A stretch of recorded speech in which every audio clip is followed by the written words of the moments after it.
በስመ አብ ወወልድ ወመንፈስ ቅዱስ አሐዱ አምላክ አሜን። እጅግ የተወደዳችሁ በክርስቶስ የተመረጣችሁ እግዚአብሔር ልጆች አድርጎ የጠራችሁ መንፈስ ቅዱስ ያተማችሁ ሀብተ ወልድ ስመ ክርስትናን የሰጣችሁ በመስቀል ላይ በተሰራው ስራ ዕዳ በደላችን ተከፍሎ ልጆች የተባላችሁ ወራሾች የመንግስቱ ቤተሰቦች የቅዱሳን ቤተሰቦች ሁላችሁ እንደምቆያችሁ ሁሉን የሚችል አምላክ ጌታ ስሙ የተወደደ የተመሰገነ ይሁን። እግዚአብሔር ብሩካን። እንግዲህ ዛሬ ጾመ ነነዌን ጾመን ጨርሰን ጾማችንን ደግሞ ወደሚቀጥለው ምዕራፍ ወደ አብይ ጾም መሸጋገር የመጀመሪያው የጾመ ነነዌ ጾም የፈታንበት ቀን ነው። እንግዲህ ሶስቱ ቀን የነነዌ ሰዎች እና የነገረ ዮናስ ወይም የነቢዩ ዮናስን ጉዳዮች በቤተክርስቲያን አውደ ምሕረቶች በሰፊው ሲነገሩ ነው የከረሙት። እንደውም በጣም ደስ ይላል። አዲስ አበባ በነበሩ የሶስት ቀን ምህላዎች ተዘጋጅተው በጣም ጥሩ የሱባኤ ጊዜ ነበረ። በስድስቱም አብያተ ክርስቲያናት በኦርቶዶክስ በዓለም አቀፍ ኦርቶዶክስ ተዋሕዶ በስድስቱም አብያተ ክርስቲያናት በኢትዮጵያ፣ በኤርትራ፣ በግብፅ ኮፕቲክ፣ በህንድ ኦርቶዶክስ፣ በአርመን ኦርቶዶክስ ዘንድ በሁሉም አብያተ ክርስቲያናት ኦርቶዶክስ ተዋሕዶ የሚባለው የእውነት ወይም ዶግማ የሚያምኑ የጾምነው ጾም ነው አንድ ላይ እና በዚህ ጾም ውስጥ በዚህ ታሪክ ውስጥ ጎልቶ የሚታየው ነቢዩ ዮናስ ነው። ከነቢዩ ዮናስ ታሪኮች ውስጥ ግን ሁለት ነገሮችን መዘን ለሕይወታችን ጠቃሚ ሆነው ስላገኘናቸው እንካፈላለን። ዮናስ ያው ከእግዚአብሔር ፊት ኮብልሎ ወደ ስፔን ወይም ወደ ተርሴስ መሳፈሩን ያው ትንቢተ ዮናስ ምዕራፍ 1 ስትነቡ ታገኛላችሁ። በጣም ተከራካሪ፣ ስሜቱን የማይደብቅ በጣም ኢጎን የሚያዳምጥ ውስጡን ኩራቱን ማስነካት የማይፈልግ ትግሉ ከእግዚአብሔርም ጋር ጭምር የሆነ የስሙ ትርጓሜ የዋህ በትክክልም የዋህ የነበረ ሰው ነበር። ማንም ሰው መቼም የዋህ ካልሆነ ከእግዚአብሔር ጋር አይታገልም። ማንም ሰው የዋህ ካልሆነ እግዚአብሔር እንዳያየኝ ብሎ ወደ ሌላ መንገድ አይሮጥም እና ዮናስ ከእግዚአብሔር ፊት ኮብልሎ ወደ ስፔን ወደ ተርሴስ ሄደ ማለት ነው። በመርከቢቱ ከተሳፈረ በኋላ ከፍተኛ ማዕበል በመርከቢቱ መነሳቱን በትንቢተ ዮናስ ምዕራፍ 1 ቁጥር 4 ላይ እናነባለን። ሰላማዊ መርከብ ነበረች። ለብዙ ዓመታት ነጋዴዎች ከስፔን ወደ ፍልስጤም፣ ከፍልስጤም ወደ ስፔን እየተመላለሱ የነገዱባት የሰላም መርከብ ነበረች። መርከበኞች የነፋስን አቅጣጫ እያዩ እያስነሱ ከወደብ ወደብ የሚያሸጋግሯት መርከብ ነበረች። በጣም ሰላማዊ መርከብ ነበረች። ብዙ ሸቀጦች በአውሮፓ መካከል የሚመላለሱባት ነበረች። ዮናስ ከተሳፈረባት በኋላ ግን የመከራ ቤት ሆነች። ያቺ ሰላማዊ መርከብ የመከራ ቤት ሆነች፣ ቤተ መከራ ሆነች።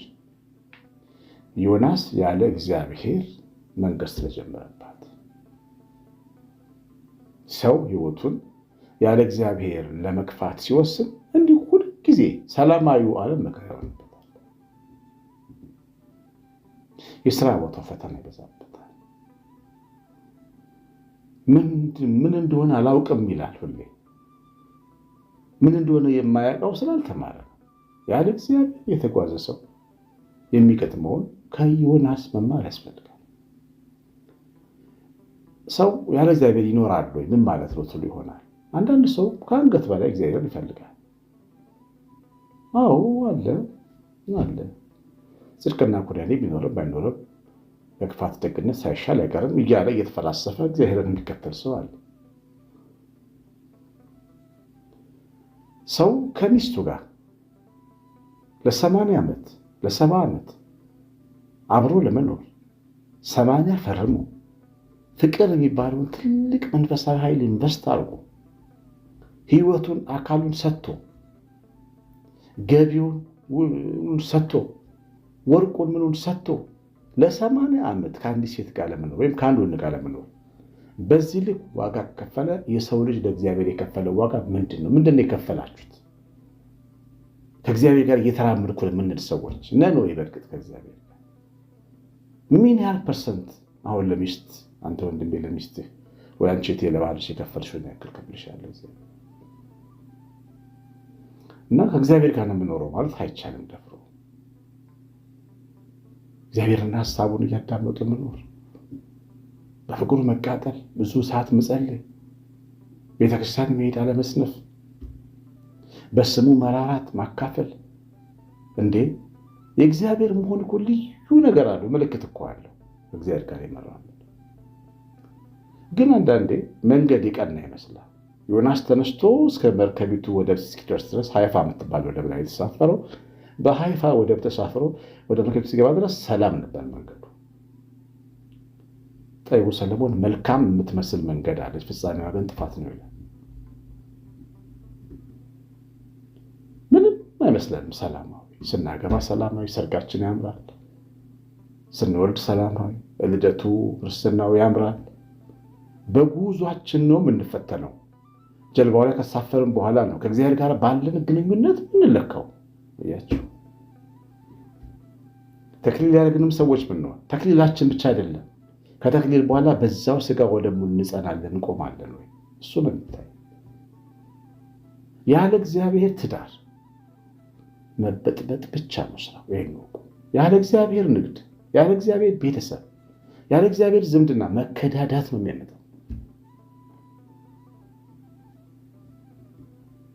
ይሄን ማወቅ ያስፈልጋል። እግዚአብሔር ልጅ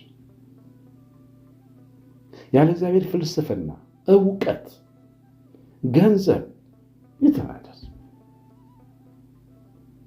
የሆነ ቀን ቆይቶ ጊዜ ካለፈ በኋላ ከደከምን በኋላ ሊገባ ነው ይገባል። ዮናስ ያለ እግዚአብሔር እየተንቀሳቀሰ እንደነበረ የገባው ማዕበል ሲነሳ፣ ማዕበሉ አልቆም ሲል የእሱ ጦስ ለተርሴስ ነጋዴዎች ሲተርፍ ነው የገባው። ኪሳራ ነው የሆነው። ዮናስ እዛ መርከብ ላይ ዕቃ እያወጡ አራገፉ ይላል። ዕቃው አልነበረም ችግሩ፣ ዮናስ ነበር ችግሩ። ሰዎቹ አስተዋዮች ነበሩ፣ ግፍ ይፈሩ ነበረ። ሰውን አስተዋይ ለመጣል አልደፈሩም። ዕጣ አውጥተው ነው የጣሉት እኮ ዮናስን ራሱ። እኔ ነኝ ጥፋተኛ እንኳን ቢል አላመኑት። ግን በዮናስ ምክንያት በመርከብ የተሳፈሩ ሰዎች ስንት ዘመን ንግዳቸውን ያጡት፣ የጫኑት ሸቀጣቸውን ውሃ ላይ ወረወሩት። ያለ እግዚአብሔር የሆነ ጉዞ በቃ ኪሳራ ነው። ያለ እግዚአብሔር ለመኖር የምትፈልጉ እሱ ይሻላል የምትሉ ሰዎች በፍጹም እንዳትደፍሩ ማለት ነው። በኃጥአን ድንኳን ከሚቀመጥ ይልቅ በእግዚአብሔር ፊት በእግዚአብሔር ቤት ብጣል መጣል ይላል ዳዊት።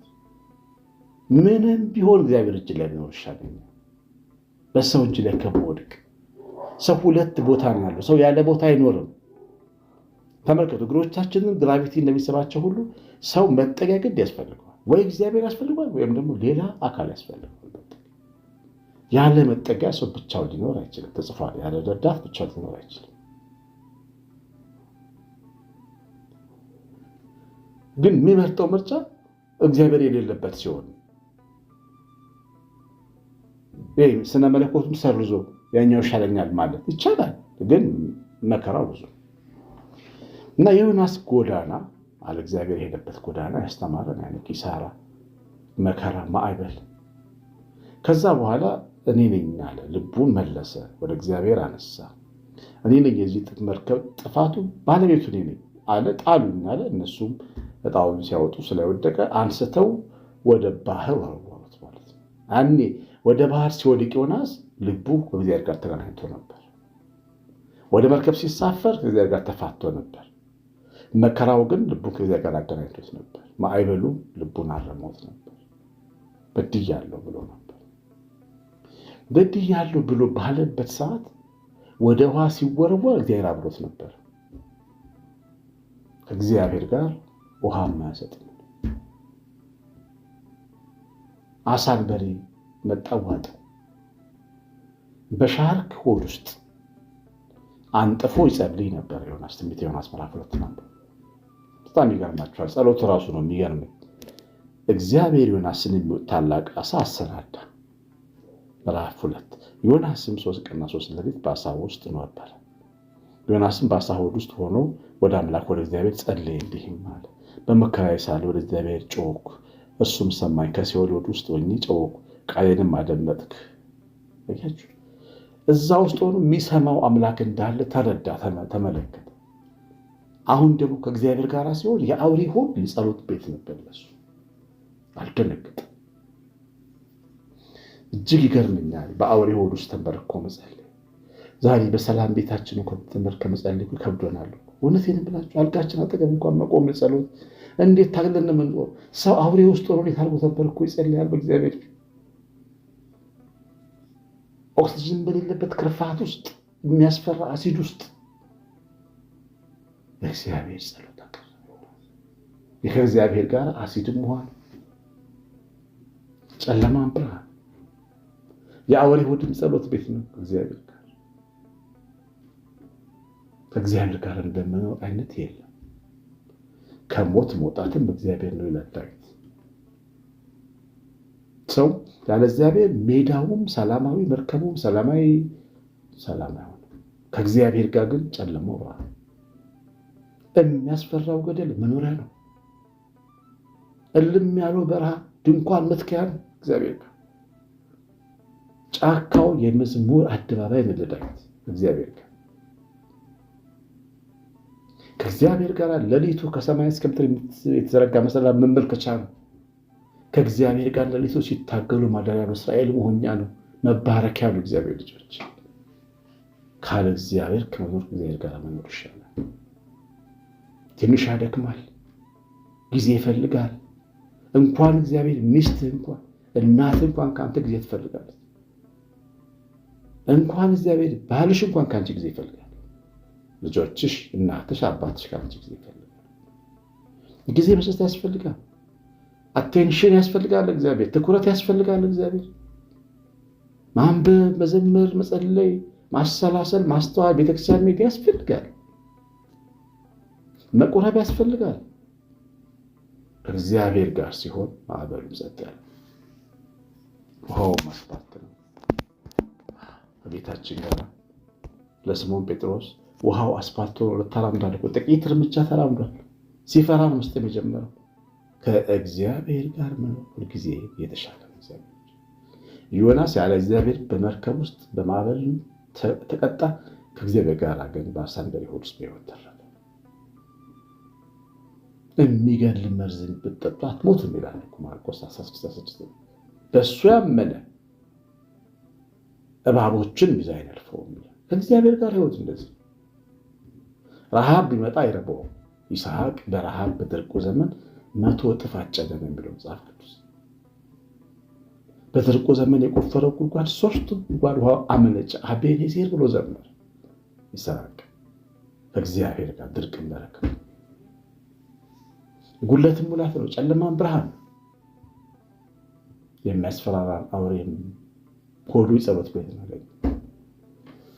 የሰማኑ በልቦናችን ይጻፍ። ከዮናስ እነዚህን 2 ነገሮች እንማራለን። እግዚአብሔር ቸርነት፣ የእመቤታችን ረድኤት፣ በረከት፣ ጸሎት፣ የቅዱሳን መላእክት ጥበቃ በረከት ከሁላችን ጋር ይሁን።